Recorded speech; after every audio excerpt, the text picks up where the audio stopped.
नमस्कार, आप देख रहे हैं पब्लिक दस्तक। साथियों, इस वक्त हम बस्ती मंडल डुमरियागंज में हैं और हम दी बुद्धिस्ट सोसाइटी के कार्यकर्ता हैं और जानते हैं क्या कहना चाहते हैं। पहले आप चैनल को सब्सक्राइब कीजिए, लाइक कीजिए और शेयर जरूर कीजिए। जो धर्म में हम चल रहे हैं, जिसका 2570वां गौतम बुद्ध का वैशाख पूर्णिमा, बुद्ध पूर्णिमा हम विदेश देश में मना रहे हैं। बौद्ध पूर्णिमा का विशेष महत्व है, जहां तथागत को जन्म हुआ। लुम्बिनी वैशाख पूर्णिमा, तथागत महापुरुषों को बोध गया में ज्ञान प्राप्त हुआ, वो भी वैशाख पूर्णिमा। और तथागत का कुशीनगर में महापरिनिर्वाण होना, ये भी पूर्णिमा, वैशाख पूर्णिमा। ये महत्व हमें सब जानते हैं और सारा विश्व आज बुद्धा चाहता है, युद्ध नहीं चाहते। हम देख रहे हैं भारत देश के बौद्धों के साथ ही विदेश के जो देश है, ये बौद्ध धर्म स्वीकारने के बाद उनकी जो प्रगति हम देख रहे हैं। हमारा देश में भी जो प्रगति आज जो बौद्धों की देख रही है, ये विशेष रूप से बाबा साहब अम्बेडकर की देन है। बाबा साहब महापुरुष थे। हम महाराष्ट्र में उनको कभी भीमराव अम्बेडकर नहीं कहते हैं, हम महाराष्ट्र में उनको आदर से कहते हैं डॉक्टर बाबा साहब अम्बेडकर, कि वो हमारे रोटी देने वाले हैं, हमारे शिक्षा देने वाले हैं। हमें जो आदर मिला है, जो सम्मान मिला है, ये डॉक्टर बाबा साहब अम्बेडकर की देन है। एक विद्वान ऐसा डॉक्टर बाबा साहब अम्बेडकर हमें मिले और 1956 में नागपुर के स्तर पे धम्म दीक्षा लिया। नागपुर से यहाँ हमने बुद्धिस्ट सोसाइटी ऑफ इंडिया के ट्रस्टी चेयरमैन चंद्रबोधी पाटिल जी आ गए हैं। मैं चैत्यभूमि, जहाँ डॉक्टर बाबा साहब अम्बेडकर का घर है, राजगृह, वहां मुंबई से आया हूँ। ये बुद्धिस्ट सोसाइटी ऑफ इंडिया के लिए चंद्रबोधी साहब दिन रात काम कर रही है। अब 24 तारीख से वो नागपुर से आए, मैं मुंबई से आया। मध्य प्रदेश दताई में एक प्रोग्राम हो गया, फिर हम आ गए गोरखपुर। कल ही एक प्रोग्राम गोरखपुर में हो गया, उसके बाद आज प्रोग्राम है। फिर से आगे लखनऊ में चंद्रबोधी साहब जाएंगे, जो 31 तारीख का प्रोग्राम है। फिर 13 और 14 को नागपुर में राष्ट्रीय कमेटी की मीटिंग करेंगे। फिर 5 जुलाई को लेह लद्दाख में प्रोग्राम है। ऐसा अपना पूरा जीवन ये बुद्धिस्ट सोसाइटी ऑफ इंडिया के देने के लिए चंद्रबोधी साहब ने दिया है। उनका उम्र के हिसाब से बहुत त्याग करके अपना जीवन बुद्धिस्ट सोसाइटी ऑफ इंडिया के लिए समर्पित किया है। हमें उनको साथ देना है। सभी लोग जो है मिलजुल करके, मैं यही चाहूंगा कि सभी लोग बुद्धि का विकास करो, बुद्धि का विकास करो, अज्ञानता का नाश करो और ऊंच नीच का भेद बुझाकर संगठन में विश्वास करो, संगठन में विश्वास करो। ML हरिदास जो महाराष्ट्र के ही रहने वाले थे, उन्होंने 6 जनवरी 1935 में बाबा साहब का नाम कैसे प्रचारित किया जाए, जय भीम का नारा उन्होंने दिया था। 1935 में, 1939 में जब ML हरिदास का मृत्यु हुआ तो बाबा साहब ने कहा था, ML हरिदास जिनकी आज पूर्ण स्थिति पर मैं आया हूँ, वो मेरे दाहिने हाथ के बराबर थे। ऐसा महसूस हो रहा है कि मेरा दाहिना हाथ कट गया है। इस तरह से जो है बाबा साहब के ML हरिदास फॉलोवर थे। बाबा साहब ने अपने जीवन में सारा कष्ट उठा करके महिलाओं के लिए जो है उन्होंने मंत्रिमंडल से त्याग पत्र दिया, लेकिन आज हमारे बीच में महिलाएं उनका नाम तक नहीं जानती हैं। क्या है इनका अधिकार, ये इनको जानना चाहिए। अपने परिवार से, अपने मित्र से और इस संस्था के जरिए बाबा साहब का जीवनी से लेके और अंत तक 365 दिन अगर पढ़ा जाए तब भी कम पड़ जाएगा। बाबा साहब के जीवनी से हर पेज पर, हर पन्ने पर उनका जो समाज के प्रति योगदान है अगर पढ़ा जाए तो हम धीरे धीरे सत्य के नजदीक आते चले जाएंगे। और सत्य ही एक ऐसा जादू है जो कि सभी असत्य को झूठा साबित करके और अपना आधिपत्य जमाएगा। हम सभी को चाहिए कि हमेशा एक लाफिंग बुद्धा नाम के जो है संत हुए थे चाइना में, वो हमेशा मुस्कुराते रहते तो सबको हंसाते रहते। इसमें लाफिंग बुद्धा की बात यहाँ नहीं करूँगा। बोधिसत्व बाबा साहब को पहली बोधिसत्व की डिग्री जो है ये श्रीलंका ने दिया था। आज कुछ हमारे वक्ताओं ने अशोक सम्राट का नाम लिया। अशोक सम्राट के ही शासनकाल में 1 लाख साधुओं को जो है सरकारी आवास में रहने का जो है प्रबंध था, लेकिन उन्होंने अपने गुरु मोगलीपुत्र के सहायता से यह पता लगाया कि आखिर ये 1 लाख भिक्षु जो है कर क्या रहे हैं। पता लगा कि 7 वर्ष से कुपोषण का काम बंद है।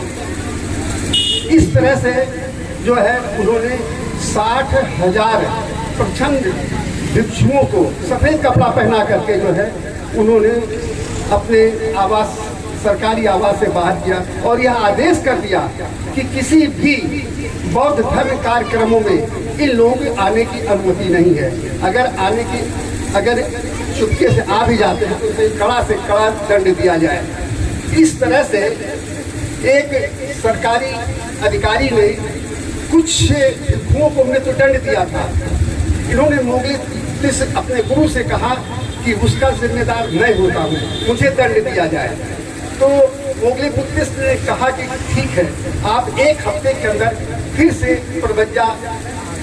प्रवज्ञा लीजिए, यह माफ कर दिया जाता है।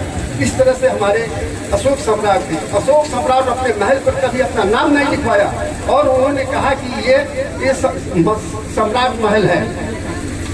अपने प्रचार के लिए 9 भिक्षुओं को देश विदेश में उन्होंने भेजा। उस समय 50 देश ऐसे थे जो कि टोटल बौद्ध भिक्षु थे। आज 260 ईस्वी पूर्व बोधि गया में पाटिल साहब की मदद से मैं पहुंचा था, देखा था। 260 ईस्वी पूर्व में उसका निर्माण अशोक ने ही किया था। 10वें साल शासन के 10वें साल में जब उन्होंने निर्माण किया, 20वें साल में लुम्बिनी जाकर के 1 साल महामाया मंदिर वगैरह उन्होंने बनवाया था। 1 साल तक वहाँ की जनता को उन्होंने एकदम कर माफ कर दिया था। ऐसे थे हमारे अशोक सम्राट। अशोक सम्राट प्रचार के लिए देश विदेश में यह मशहूर है कि महेंद्र और संघमित्रा पुत्री को लंका भेजा था और वहीं लंका में प्रचार करते करते उन लोगों ने अपना दम तोड़ दिया था। ऐसे सम्राट हमारे थे। इस तरह से अशोक की महिमा जो है कम नहीं है। तीसरी संगति में उस आदमी का नाम मशहूर है। हाँ ठीक है, उनकी पांच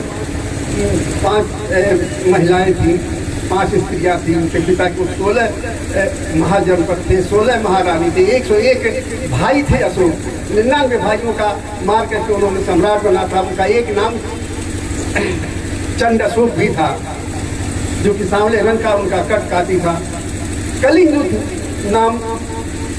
युद्ध प्रसिद्ध था उनके जीवन में। उस युद्ध के बाद उन्होंने यह तय किया कि मैं आज के तारीख से जो है यह युद्ध नहीं करूंगा, बल्कि धर्म युद्ध करूंगा और पूरे देश विदेश में मैं इस धर्म को जो है बौद्ध धर्म को मैं प्रचार करूंगा और मैं स्वयं धार्मिक बन करके जो है जनता के सामने प्रकट करूंगा।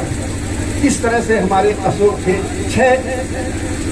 6 संगतियां हैं, जिसमें तीसरी संगति बहुत मशहूर है। इस तरह से बौद्ध धर्म का विकास हुआ। बाबा साहब अंतिम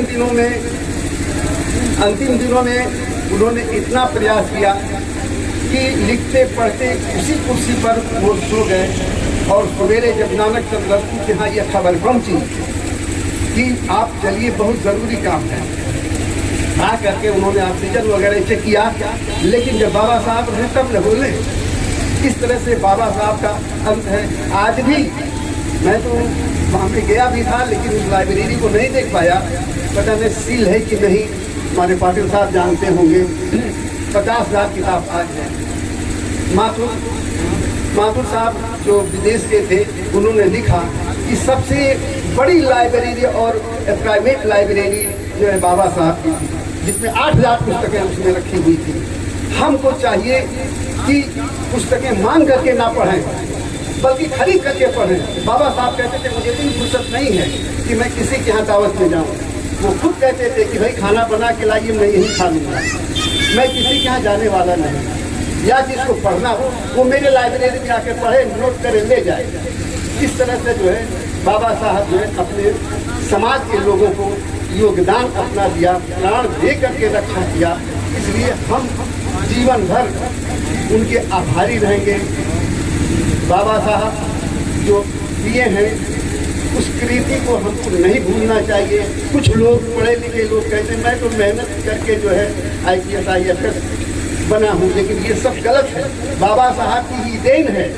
अगर बौद्ध धर्म को किसी को जानना है तो मनुस्मृति को निश्चित रूप से पढ़ना चाहिए।